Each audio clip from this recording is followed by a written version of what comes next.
What do you think in terms of the inflationary pressures that can cause some sort of major dislocation and problems within the next few weeks here in the U.S., Vidak? Well, we don't have shortages of goods in U.S. stores yet, but the deterioration in global shipping is, if it's an indication, they are on the way. So with most apparel manufacturing having been exported overseas, only 2% of the clothing Americans buy is manufactured domestically, Victor.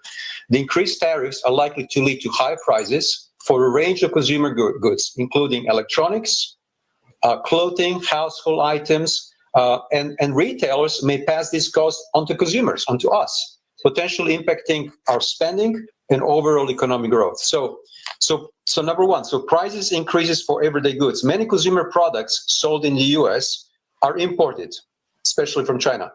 Electronics, smartphones, laptops, TVs, clothing and footwear, apparel brands, home goods, furniture, kitchen, appliances, toys.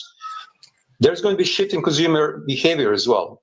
As prices rises, consumers may cut back on discretionary spending. Fewer electronic upgrades, delayed home renovations. Then we're going to have a switch to lower cost alternatives, such as generic.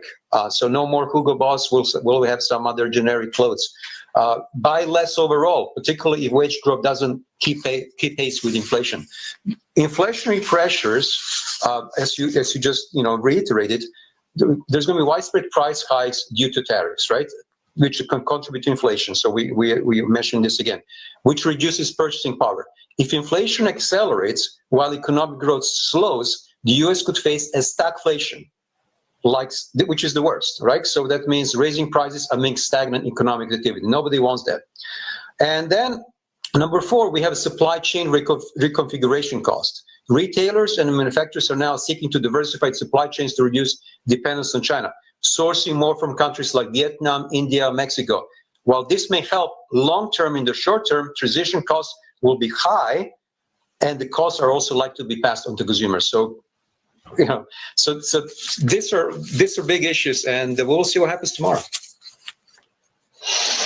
Listen, I'm very happy that you come to our show. Obviously, it's a live show. A lot of people might be asking questions. I want to bring you back within the next few weeks. I'm going to be, as you know, from time to time in the New York Stock Exchange floor and traveling heavily to New York to cover everything there.